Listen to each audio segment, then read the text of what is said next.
అందరికీ నమస్కారం. పూజా వేదికకు స్వాగతం. శ్రావణ మాసంలో వచ్చే పౌర్ణిమ తిథిని రాఖీ పౌర్ణిమ లేక జంధ్యాల పౌర్ణిమ అని అంటారు.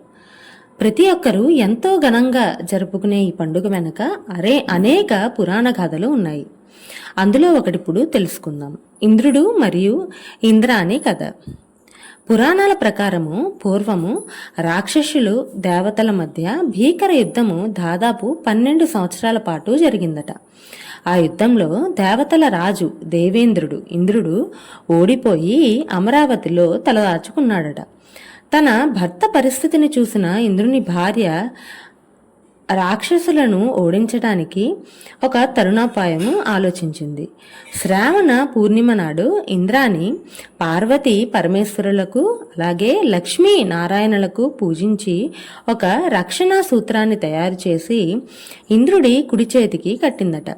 దేవతలు అందరూ కూడా ఆ రక్షలను ఇంద్రుడి చేతికి కట్టి యుద్ధానికి పంపారట. ఆ రక్షణ సూత్రం శక్తితో ఇంద్రుడు యుద్ధంలో గెలిచి తన రాజ్యాన్ని మళ్ళీ తిరిగి పొందాడట. ఇక మరొక కథనానికి వస్తే శ్రీకృష్ణుడు మరియు ద్రౌపది కథ.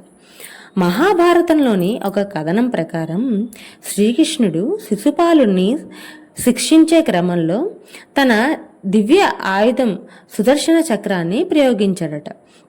ఆ ఆయుధాన్ని ప్రయోగించినప్పుడు అతని చూపుడు వేలకు గాయమయ్యి రక్తం కారడం మొదలైంది.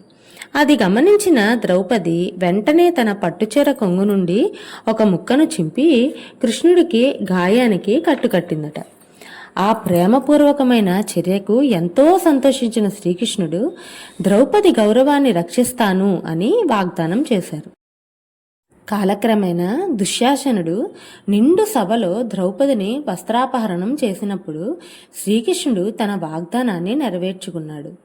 రాఖీ పండుగను అనేక సాంప్రదాయాలు మరియు ఆచారాలలో జరుపుకుంటారు. ఎంతో పవిత్రత కలిగిన ఈ రాఖీ పండుగను అందరం జరుపుకుందాం. తెలుగు రాష్ట్రాలలో రాఖీ పౌర్ణమిని చాలా ఘనంగా జరుపుకుంటారు. రాఖీ పౌర్ణిమ కేవలం ఒక పండుగ మాత్రమే కాదు. ఇది ప్రేమ, రక్షణ, త్యాగం మరియు అనేక శాశ్వత విలువలను తరతరాలకు అందించే ఒక శక్తివంతమైన సాంస్కృతిక వారసత్వం.